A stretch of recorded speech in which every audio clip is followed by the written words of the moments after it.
Hey guys, it's Kelsey, your best friend on the homestead from roughandtumblefarmhouse.com, and today I want to talk to you about some creative ideas for making money on your homestead. I've got 5 really good ones and a surprise for you at the end, so make sure you stick around.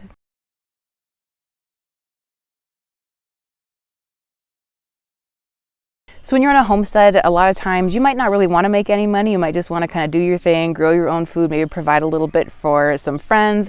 Other than that, you maybe just fine not making a lot of money off your homestead. But I know a lot of us do like to make a little bit of an income from our homestead. I know a lot of folks are like us, where one partner or parent works off farm or off homestead and the other one is there usually taking care of the kids, like in my case. And I'm always kind of looking for ways to have a little bit of a side hustle, because spoiler alert, homesteading is not cheap. It costs money to feed your animals and fix your fence and deal with that one animal who always wants to die on you, so you got a vet bill, all that kind of stuff. So it's nice to have a little bit of side hustle sort of income coming in from your homestead. And I've also noticed in probably the last 4 years or so, sort of since like COVID times, that there's really been a big boom in people having small farms and homesteads and kind of backyard things. So there's a lot of people that are out there doing handmade, homemade things, and so the market can seem a little bit saturated sometimes in terms of producing something from your homestead and then trying to actually get, some actual money for it.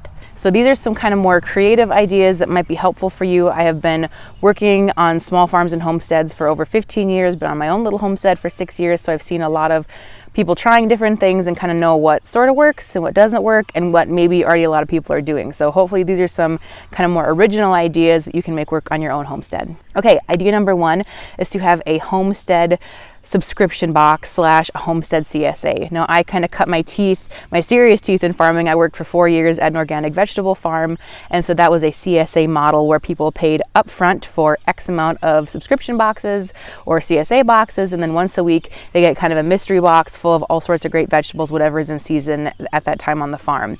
And then so I'm kind of combining that concept with like a subscription box, which I am a sucker for subscription boxes, where you sign up, maybe it has a theme, like it's wine or cheese or tea, or maybe I really like the ones where it's just like cozy is kind of the vibe, and you get a box full of kind of random things you don't know what you're going to get, but they're all really nice quality, enjoyable things that kind of fit the cozy theme.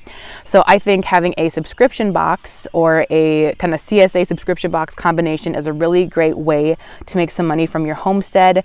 You really want to make sure you're paying attention to kind of scale how many people you can actually realistically have things for. My husband and I talked about kind of kicking this off around here, but we decided to focus more attention on the blog and the YouTube channel. But we figured about 12 people is what we would be able to manage having a box for on a monthly basis as opposed to a weekly basis like a CSA typically is. And so that would mean basically a box of kind of curated items from the homestead every single month of the year. And so if you had, say, 12 people and you charge $40 a box, which I think is a very reasonable price, especially if you look at subscription boxes, it's usually right in that ballpark, if not more, then that would be $480 a month coming in from your boxes. Now that's not counting expenses. But if in your box you're doing things that you already have, like in your garden, or things you're already making yourself, then really your cost going into each box could be really low, so it should make for a pretty high profit margin. So just to throw out some ideas there, for example, I'm going to be canning strawberry jam here coming up. If we were going to be doing this idea, say, starting in the next few months, we were going to do a subscription box, I might make 24 jars of strawberry jam for my family, but then I'll make 12 extra because I know those are going to go in a subscription box in like September or something. Or if I'm going to make some soap, I might double the recipe, so that way I've got bars of soap ready to go. So that way it's something that can be kind of built into your everyday, what you're already doing on the homestead. You're just making a little bit extra, knowing that it's going to be going into these boxes later. So that's something, there's a lot of different ways a person could go with it. But I really think that is kind of a simple way that you could kind of scale that up or scale that down. And 2, even if other homesteads are kind of doing that model, your box would be totally unique compared to theirs. Or even if it has some of the same items, they would be different and custom, to you and your small homestead. So I really think that is something that a lot of different places could certainly fill that niche. Idea number 2 is a pretty simple one, and that is to piggyback. There, a lot of times in our community, are already people we're friends with that maybe already have an established business, that already have an enterprise going, that would work well for piggybacking. So let me give you an example of this. So just to talk again about keeping it in theme, the farm I used to work at, the organic vegetable farm, is about a half hour from me. They have on-site CSA pickup where people come and pick up their produce boxes every week or every other week. So it would be very simple for me to ask my mentor, hey Ryan, would you mind if people are picking up boxes on Tuesdays, can I come by and bring by 15 dozen eggs and have them in your walk-in cooler, so when people come and pick up their CSA shares, if they want to, they can grab a dozen eggs as well. Chances are he's going to say yes. Or something else, they have a nice farm stand at the end of their road, and in previous years I've used old feed sacks and made them into like nice little tote bags, and so I've been upcycling. Actually, they were compost sacks, but they were really, really cute ones. I have actually a link on how to make them. I can put below in the description box. But so I made these sacks, these bags, and had them on the farm stand for sale, which really makes sense because people are coming to buy vegetables, and then maybe they're getting more than they really have arms for. And oh look, here's a cute little bag I can buy for $10 that's handmade from a gal who used to work at this farm, so looking for ways and people that you can connect with where you can kind of stack some of your things along with theirs if they're open to it. Maybe they'll want a small cut of the profit. Maybe they're fine just to be expanding the offerings they have to their customers. But those are just some things that you might want to consider. But also, please don't feel brave enough to ask, but make sure you kind of know what you're talking about, that you have a good plan in place, and that you're going to actually be able to deliver what you're saying you're going to deliver, because these people are kind of vouching for you by allowing you to also have your product alongside theirs. So make sure you really know what you're talking about, and don't be offended if they say, I just really don't have kind of the bandwidth to figure that in, to coordinate that, or maybe, in the egg example, maybe he doesn't have walk-in cooler space, so it just wouldn't make sense. So it absolutely doesn't hurt to ask, but just don't be offended if it's a no. Before we get on to idea number 3, just really quick, if this video is proving interesting or helpful at all to you, or you've enjoyed some of my other videos, please, deal with mosquitoes out here, please make sure that you like this video, share, and of course subscribe. It's such a huge help to small channels like myself. If you like things, comment on them, and especially if you subscribe, that really helps our stuff just get out to more people. And if you already have liked, shared, subscribed, thank you so much from the bottom of my heart. Okay, on to idea number 3. So idea number 3 is one you probably are kind of familiar with, and that is to offer camping or glamping on your property. Now, I know a lot of small farms have been doing sort of Airbnb things on their property, and for a lot of us, that is just out of reach. Having a whole other home or cabin or something that you have to maintain, possibly build, buy, whatever, it might not be doable. However, if you have a nice farm, and let's say maybe you've got a spot on a river that's nice, or you just have a beautiful area in your field that you can use it for camping or glamping. I've got some friends, I'll show their beautiful glamping spot they set up on their farm. They have a CSA operation. They set up this beautiful tent. They were booked solid all the way through the summer. They're about an hour and a half outside of Minneapolis, St. Paul area. And so they made really good money off of their glamping situation. Theirs is more of a glamping thing. But if you really have limited resources, but you still have a nice spot, really if you just mow it down and maybe put in a fire pit, I think you're pretty good. You're pretty well set to offer a nice camping spot for people.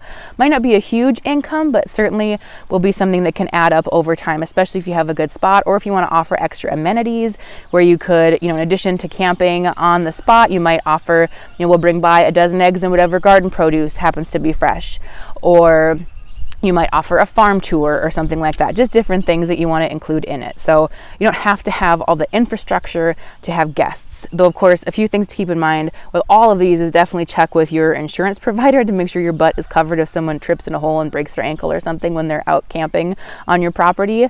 Another thing too with that one is to really consider if you're comfortable having people on your property that you don't really know. We just have a 5-acre homestead here, so there's no way I'm going to have just like some strange people basically hanging out in my backyard. It's too small of a property. I think if we had like 40 acres, I'd maybe be open to that concept. But we have a young family and stuff, and I'm not going to have just some random people. I'm sure most of them are lovely, but there's weirdos out there, as you're well aware. So just make sure you're kind of thinking that one through if you're going to go that route. Next idea, number 4, is to do some on-farm workshops. Now, you probably already have a lot of expertise that other people don't, that you could very easily share and kind of sneakily get some extra hands to help you with stuff and charge people to do it.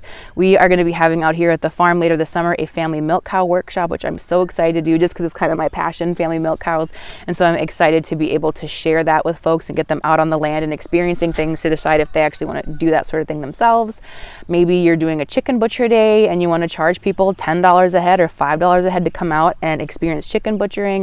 Maybe you want to have some sort of gardening workshop where you're teaching about perennials and you get a whole big perennial bed planted. You don't necessarily have to get something done at the same time, but that's kind of a nice way to like double score on that one. Sorry, the mosquitoes are horrible today, even with the breeze. But so just offering some on-farm workshops.